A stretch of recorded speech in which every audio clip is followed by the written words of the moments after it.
String length function strlen।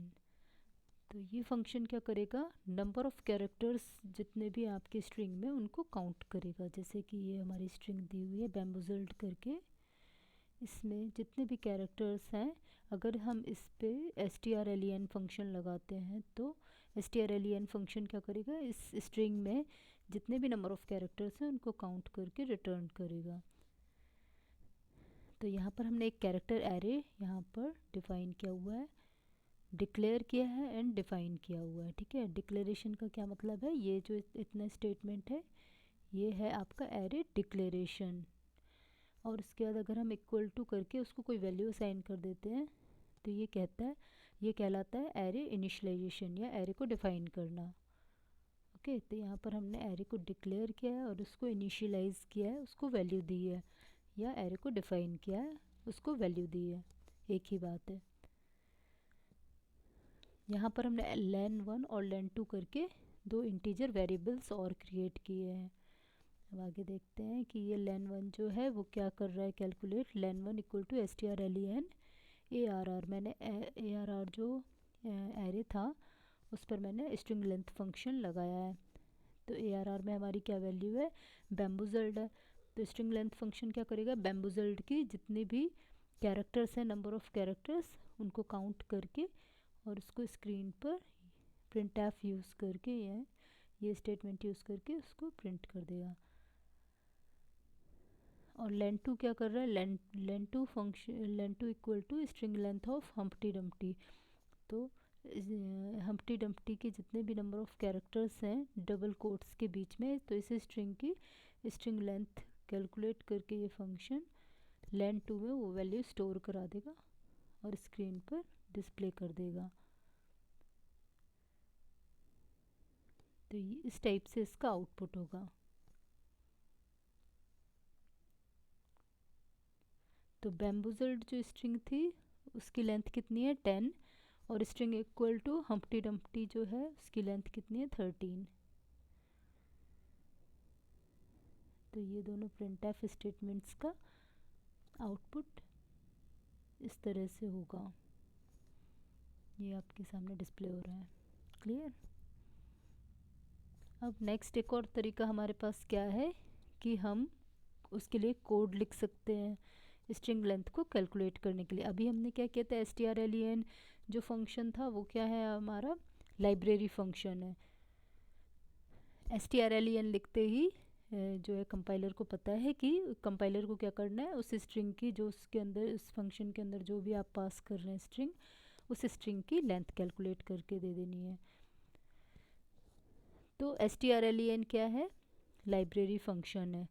और हमने इससे पहले कौन कौन से लाइब्रेरी फंक्शंस पढ़े हैं, ऐसे तो बहुत सारे हैं स्ट्रिंग के, बट हमने जो अभी डिस्कस किए हैं जो मेन ज़्यादा यूज़ होते हैं वो है string copy strcpy function, string concatenation strcat, string compare strcmp, और अब हम पढ़ रहे हैं स्ट्रिंग लेंथ strlen।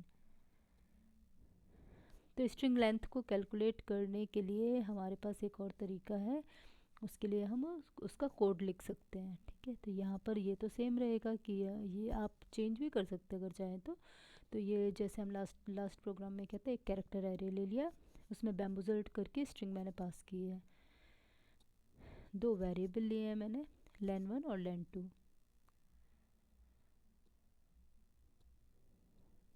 तो यहाँ पर मैंने जो है strlen, ये क्या है, यूज़र डिफाइंड फंक्शन यूज़ किया है।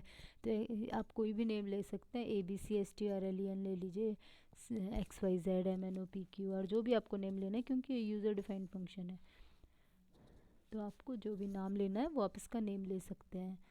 इसके अंदर मैंने ये एरे में जो भी स्ट्रिंग थी वो पास की है।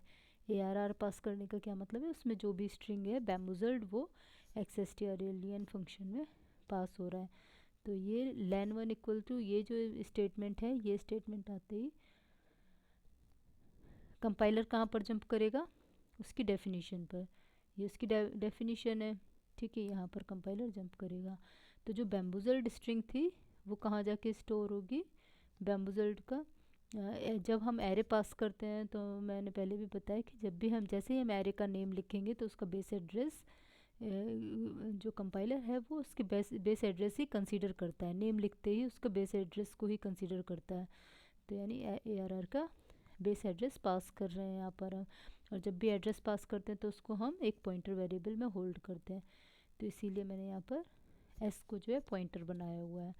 तो पॉइंटर एस क्या है, कैरेक्टर टाइप का वेरिएबल है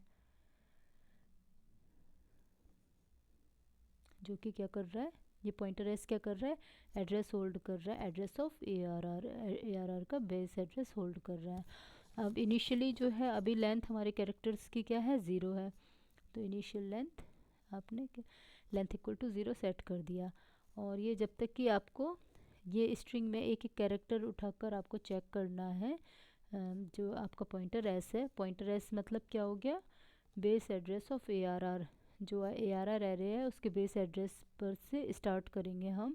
और एक एक 0th इंडेक्स से चेक करने स्टार्ट करेंगे, जब तक कि कब तक चेक करेंगे, जब तक कि हमें /0 ना मिल जाए तब तक हम क्या करेंगे, /0 नहीं मिल जाए तब तक हम लेंथ को इंक्रीज़ करेंगे।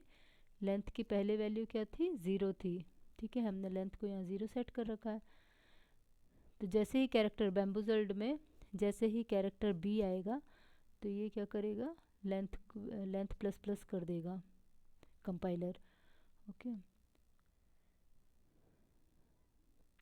तो बी बैम्बूजल्ड का बी आते ही जो है लेंथ 1 हो जाएगी। एस प्लस प्लस क्या करेगा, 1 इंडेक्स को पॉइंट करेगा, यानी कि नेक्स्ट मेमोरी लोकेशन को पॉइंट करेगा।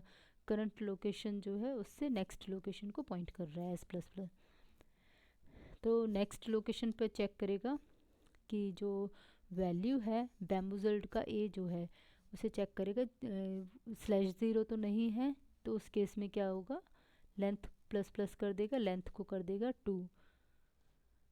और एस प्लस प्लस क्या करेगा, करंट लोकेशन यानी कि जो 1 इंडेक्स है उसके नेक्स्ट इंडेक्स पर पॉइंट कर देगा, यानी कि इंडेक्स 2 पर पॉइंट कर देगा। ठीक है, तो इंडेक्स 2 पर जो आपका कैरेक्टर है BAM बैम्बूजल्ड का एम को चेक करेगा, /0 तो नहीं है। तो उस केस में लेंथ को इंक्रीमेंट करेगा, अब लेंथ हो जाएगी आपकी 3। एस प्लस प्लस क्या करेगा, इंडेक्स 2 पर सेट कर देगा। ठीक है, तो इस तरह से ये जो है एक एक करके कैरेक्टर्स को रीड करता जाएगा, एक एक कैरेक्टर्स को रीड करेगा और उसकी लेंथ कैलकुलेट करता जाएगा। कब तक, जब तक कि इसको /0 नहीं मिल जाए तब तक कैलकुलेट करेगा। /0 मिलते ही क्या करेगा, ये वाइल लूप से एग्जिट कर जाएगा। जैसे ही कंडीशन आपकी फॉल्स होगी तो वाइल लूप से एग्जिट कर जाएंगे और रिटर्न क्या करेगा, जो भी लेंथ कैलकुलेट होकर आई है वो रिटर्न करेगा कहाँ, जहाँ से फंक्शन कॉल हुआ था len1। इस फंक्शन यहाँ पर रिटर्न होके आएगा, कंपाइलर कंट्रोल पास कर देगा यहाँ पर और फिर len2 पर जाएगा। यहाँ पर क्या करेगा, strlen फंक्शन को हम्प्टी डम्प्टी से कॉल करेगा।